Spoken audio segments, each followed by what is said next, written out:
গর্তের মুখে দুধ, কলা আর সিঁদুর।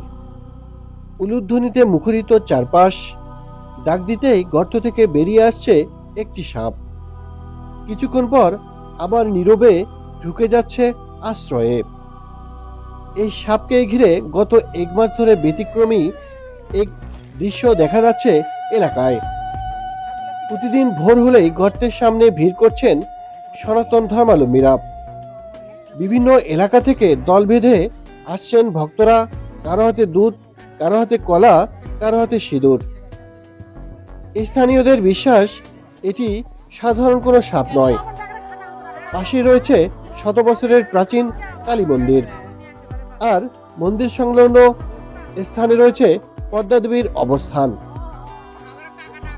এলাকাবাসীর ধারণা, কোনো অসৎ উদ্দেশ্যে বা খারাপ কাজের দেবীর স্থান নড়ে গেছে, আর সে কারণেই এই সাপের আবির্ভাব হয়েছে।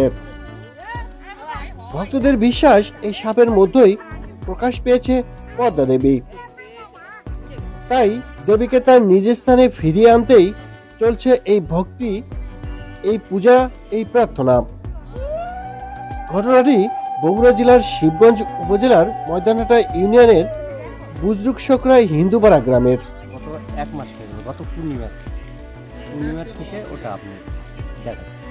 এখানে এই যে মহাদেবের আসন আছে, আপনার পদ্মার মতো আসন। এখানকারটা কি ওখানে গেছে নাকি বলতে পারি, এখন মাই বলতে পারে, বাবাই বলতে পারে।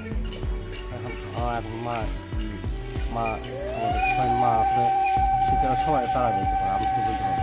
কিন্তু আমরা অনেক আপনি প্রত্যেক দিন বাড়াই, প্রত্যেক দিনে আপনার ওখানে দেখা যায় যে যে দর্শন ভালো মনে আসে তাকে দর্শন দেয়। মা এটা খুব পছন্দ করে। আর যেমন আজকে আমরা আসছি, সবাইকে দর্শন দেবে দিয়ে আবার সবাই ভক্তবিন্দু ওখানে জড়ো হয়েছে আর তাকে দেখার জন্য।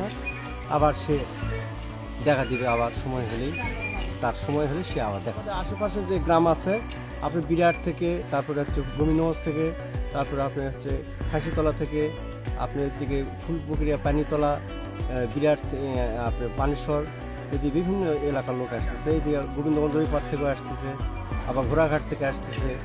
এই এলাকার লোক সব দেখতে আসতেছে, তারা দেখে দেখে চলে যায়। আমরা মনে করছি বাবা মহাদেবের জিনিস, মা দেবী, পদ্মা দেবী আছে, পদ্মা দেবীর জিনিস, এই হিসেবে আমাদের সে খাদ্য আমরা দিচ্ছি, সেবা দিচ্ছে। গ্রামের সবাই, আশেপাশে সবাই আসতেছে, আসে দেখতেছে। দিন গেলে প্রায় হাজার হাজার লোক হয়।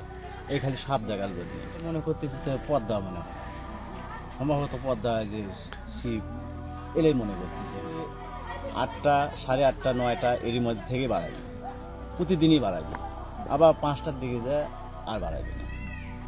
বিশ্বাস আর লোককথার আবেশে প্রকৃতির এক রহস্যময় উপস্থিতিকে ঘিরে এখন ভক্তির কেন্দ্রবিন্দু হয়ে উঠেছে এই ছোট্ট গর্তটুকু। শেষ পর্যন্ত এটি অলৌকিক কিছু নাকি প্রাকৃতিক স্বাভাবিক নিয়ম, সেই প্রশ্নই উত্তর সময়ই দেবে। বিষয়টি ধর্মীয় বিশ্বাস, লোকসংস্কৃতি, জনকৌতূহলের এক ব্যতিক্রমী দৃষ্টান্ত হিসেবে আলোচনায় রয়েছে।